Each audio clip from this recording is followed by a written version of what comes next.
C'est tous les jours de manche. C'est tous les jours de manche, Arnaud de Manche qui nous rejoint dans ce studio. Bonjour Arnaud. Bonjour à tous. Ouf, soulagement, hein. On a frôlé la 3e guerre mondiale encore.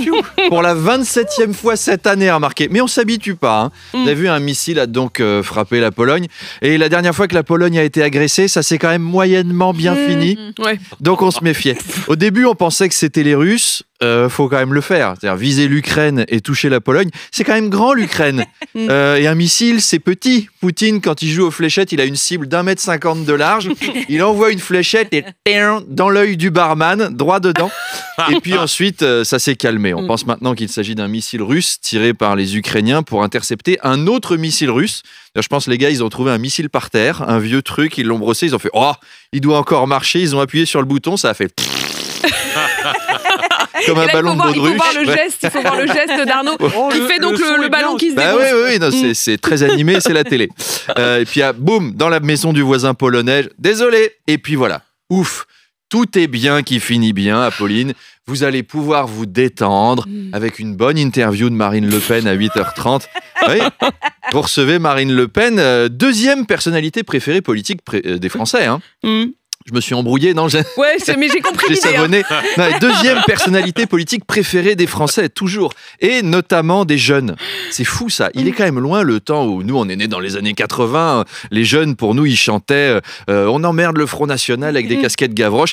C'est fini. Aujourd'hui, la jeunesse, elle kiffe Éric Zemmour et Valeurs Actuelles. Elle met sa chemise dans son pantalon. Elle aime la discipline, Jeanne d'Arc et CNews. Et ouais, les boomers. Et ouais, les vieux Gilles Fras. Les jeunes, ils trouvent que Marine, elle est jombe. Voilà. Elle est trop carrée dans l'axe. Elle fout le seum à vos darons, et à votre monde d'anciens. Wallah. Zarma, les jeunes, ils en ont marre des musulmans, Amdoula. Et la sista Marine, elle va mettre à l'amende ce gouvernement de narvalo fragile et laxiste sur l'immigration. T'as vu?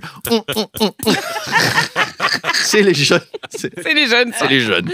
Revenons à l'Ukraine, Arnaud. La Russie apparaît de plus en plus isolée. Donc les Occidentaux ont même essayé de pousser la Chine à raisonner les Russes lors du G20 qui a eu lieu à Bali.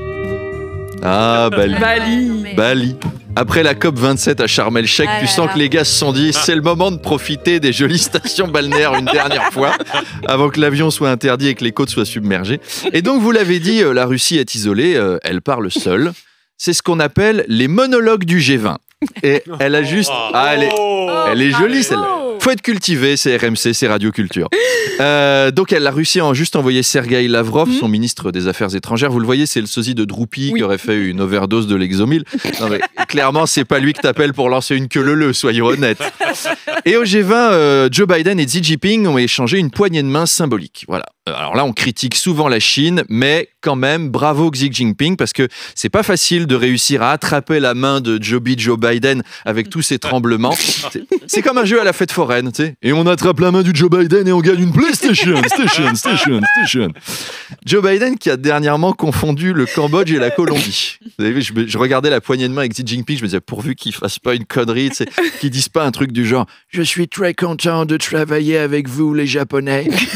Parce que les Chinois, c'est vraiment des emmerdeurs. Dans ces moments-là, ceux qui ont la paix du monde sur les épaules, c'est les traducteurs.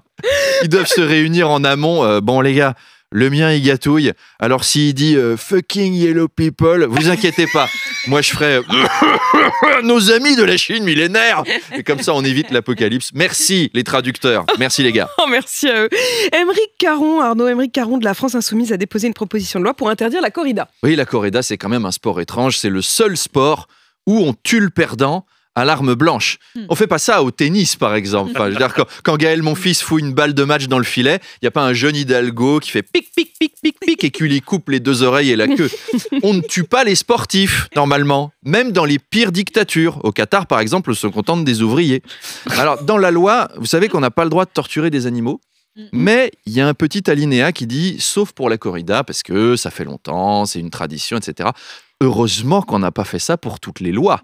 Je veux dire, pendant 4000 ans, on a traité les femmes comme des lave-vaisselle. Heureusement qu'on ne s'est pas dit « le droit de vote, mais ça fait 4000 ans qu'elles ferment leur gueule, et nos traditions !» Parce que là, la torture d'animaux, c'est une tradition maintenant. C'est pas une tradition qui est super mise en avant dans les pubs de syndicats d'initiative, la torture. La Bretagne, ses traditions millénaires, l'explosion de tympans au biniou désaccordé, l'écartèlement par 4 cochons, l'écrasement testiculaire avec des pierres en granit. Depuis 3000 ans, nos régions ont du talent.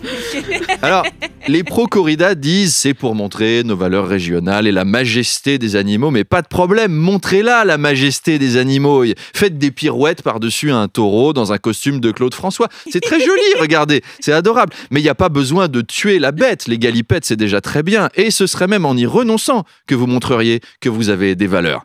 Allez, à demain. À demain, cher Arnaud Demanche.